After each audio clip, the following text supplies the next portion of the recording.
All right, so hey y'all. Okay. I'm gonna get started before they take the mic away from me. All right, and my presentation is that culture is a verb and not a noun. All right, so just a little bit about me. Just to brag on myself, this is a picture of me with Maxine Waters. Shout out to Auntie Maxine. Sorry to everyone else I had to crop out of the picture. I'm majoring in social work and Spanish with a minor in African American studies and political science. I draw a lot of my inspiration from Cardi B. My favorite line is that if you see me and I don't speak, you know the rest. And I really like to travel. My favorite trip is from the kitchen to the bedroom and from the shower to the bedroom as well. I draw a lot of inspiration from those, and I hope you guys do too. So I know you see me up here, my afro, my crimson pants, picked out very, very intentionally. And you're probably like, well, she's going to talk about race. And I know what you're thinking. So race makes people uncomfortable, right? Because I'm not racist, Becky. And I don't want you to think, that I'm calling you a racist. So instead of talking about race today, we're going to talk about something different. We're actually going to talk about culture. Specifically, cultural appropriation in the media, and maybe your own lives as well. So I'm going to start off by providing you guys with a few definitions. So cultural appropriation is taking a significant or important part of a culture, typically of a marginalized group, and using it to make it trendy, using it to make a profit, as well as wearing it as a costume or using it as a punchline. So what do all these things have in common? Well, they involve one person taking another person's culture and using it for personal benefit without accepting any of the baggage or history that comes along with it. So next we have the media. So what is the media? It's a means of communicating with large numbers of people. And this can be through the internet and social media, so Twitter, the Instagram, any Google search that you have. It can be through television and news, as well as through radio and broadcasting. And that includes things like podcasts and SoundCloud. So I want you to follow me as we go on this journey of cultural appropriation in the media. And we're going to start in the top-hand corner here with Miss Rachel Dolezal. So if many of you may know that Rachel Dolezal is a white woman who actually posed as a black woman for several years and became the president of her NAACP chapter in Spokane, Washington. And there's a quote of her on the news saying that, "I definitely am not white." Well, I hate to break it to you, Rachel, but you are. And here's what's problematic about that. So she's taking the experiences of black people, and more specifically of black women, and making them her own, without having to experience any of the trauma that comes along with that. So as you can see, that can become problematic and offend lots of people. In the bottom corner here, we have Katy Perry rocking the cornrows, as well as a woman in the middle with the article that says, yes, you can have an afro. What's problematic about this? Well, again, they're taking the experiences of black women, specifically the experience of black women with hair.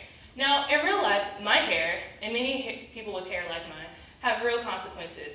So we face discrimination in the workplace from people who say that we are unkept and unprofessional, that we don't deserve the dignity of our other coworkers. We face discrimination in the streets when people say, "What is that on your head?" Feel like my head is something that they can reach out and touch and grab. These people on the screen do not have to face that same experience. They're not accepting any of the baggage that comes with it. What we're seeing here are people who are going into the media and presenting themselves in a way, in fact, in the way of another culture, without having to take the history or the trauma, as such as job discrimination, that comes with it. They're reclaiming it as their own and making it into something that will give them likes or hashtags. In the other corner over here, we have people who are appropriating Mexican or Latino culture, but specifically Mexican culture.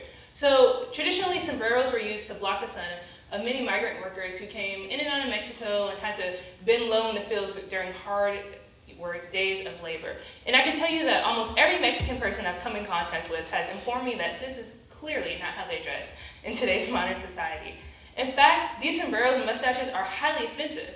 It's taking the experiences, once again, of people from Mexican descent and Mexican culture and saying, hey, this is a cool way to get likes on social media, Instagram, Twitter, Facebook, whatever, without accepting the fact that these people endured years in suffering and hard labor, and these hats were essentially a tool to protect them from the heat and the sweat of the sun.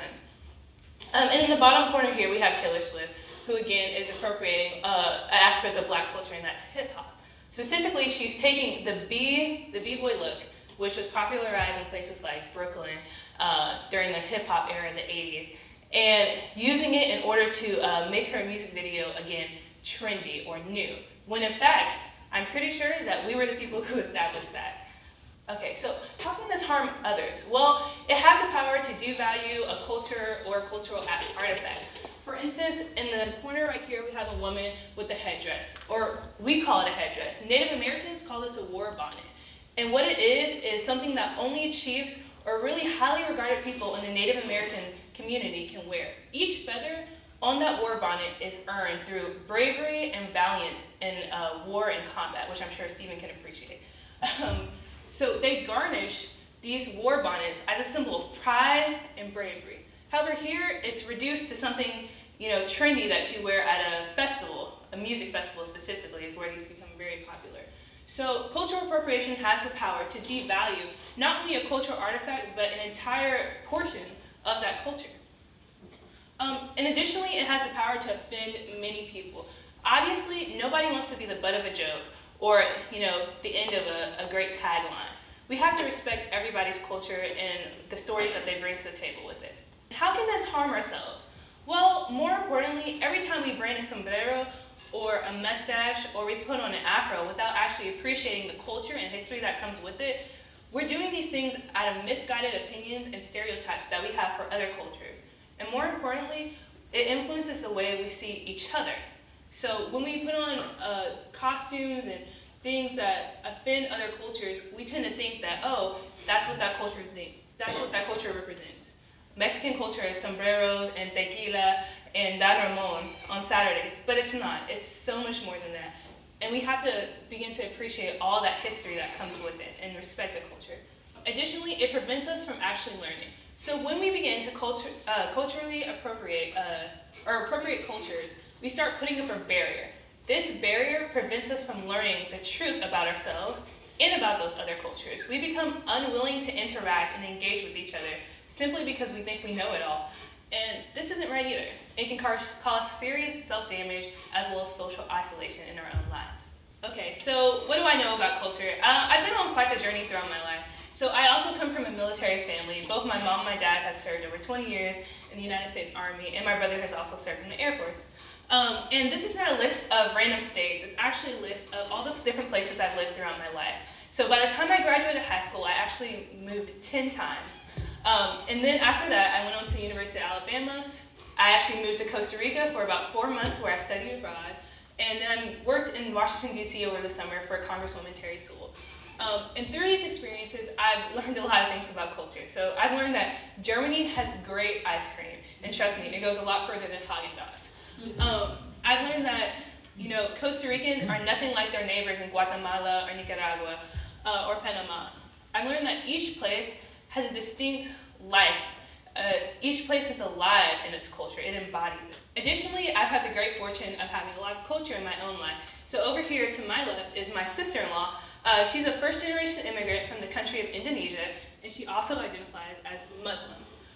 In the middle is my other sister-in-law, because I was blessed with many.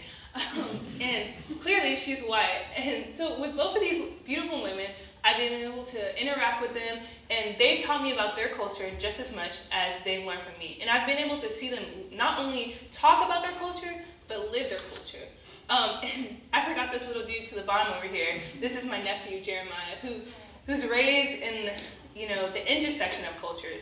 He's growing in a life where he's both African American and Indonesian, both Christian and Muslim.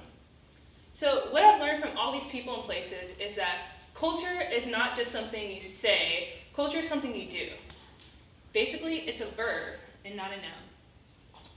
When we think of culture as a verb or as a noun, we think about it as something that we can put on and take off whenever we want, something we can toss aside, something that's stagnant, it doesn't move. And that's just not right. And when we think about culture as a noun, it makes it easy for us to appropriate things and think that we can take on those experiences.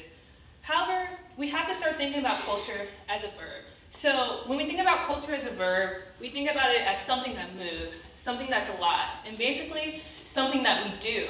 It requires active engagement and is ongoing and a never-ending process. Basically, we culture ourselves. So how can we make culture a verb? I'm going to give you 3 easy steps, because just like Stephen was saying, it's great to talk on and on, but I want to make sure you guys have the tools to engage. And the first tool is to understand culture. So how do we understand culture? We go out into the world and we inform ourselves. And there's a difference between appreciation and appropriation. Appreciation doesn't offend and it doesn't harm. It's all about respecting a culture and about learning its traditions and value bases. While appropriation tends to take on those experiences and doing emotional as well as physical harm sometimes to other cultures. Secondly, we have to do the work. So what does that mean? Every minority in the room is not responsible for educating you on their culture. We have to go forth in the world and learn more about it on our own. So if I want to be more informed about Islam, I have to go do my research in the library, on the internet from credible sources, most importantly, and actually research what Islam is. People aren't responsible for educating you, we're responsible for educating ourselves. Secondly, we have to engage with culture, and we can do this by going to cultural events, joining cultural organizations, as well as challenging stereotypes. And this last one is the most important.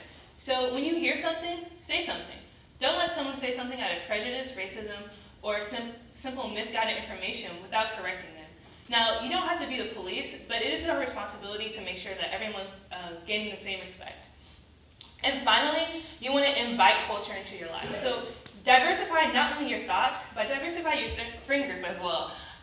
So that doesn't mean that you need a token gay friend, a token black friend, a token Asian friend. It means that we have to engage in meaningful, relative, and deep relationships with other people so that we're interacting with culture and people from different cultures and making sure that we're bringing them into our lives. All right, and so here's some things I'm doing to understand, engage, and invite culture. Understanding culture. So I recently started a podcast that's available on SoundCloud. Go check me out, it's great. It's called How to Be Black Without Trying, and what it does is explore the different aspects of Black culture on our UA campus. And through that podcast, I'm able to interact with different students on campus and gain not only a deeper understanding of my own culture, but how that culture may be embodied differently with everyone else on campus. I engage with culture by working at Crossroads Community Engagement Center, so it's in the name. And through that office, I'm able to interact with different cultural organizations on campus and work with different students in order to gain a better understanding of what culture truly is. Additionally, I also work with Alabama Students Without Borders, providing English educational outreach to non-English speakers in the community, specifically the Latino community. And finally, through social work, I'm able to engage on a daily basis and kind of create cultural competency within campus and Tuscaloosa. And I invite culture by hosting different events. So come out to my event, personal plug, on Monday, October 2nd. It's Latinx Activism 101. And what it is, thanks Ruben, he's in the back, he's on the panel. Shout out to Ruben. And what it is an activism event that explores how you can be a better activist in the Latino community of Tuscaloosa and on UA, and how we have students that are working in those spheres right now. And there's other events like Diwali and Crimson Culture Gala, which are put on by the International Student Association, and they invite students out to learn more about culture in international spheres. So I want to end on this note and just remind you guys that when we engage with culture, understand culture, and invite culture into our lives, we have the power not only to diversify our thoughts, but to culture ourselves. Thanks.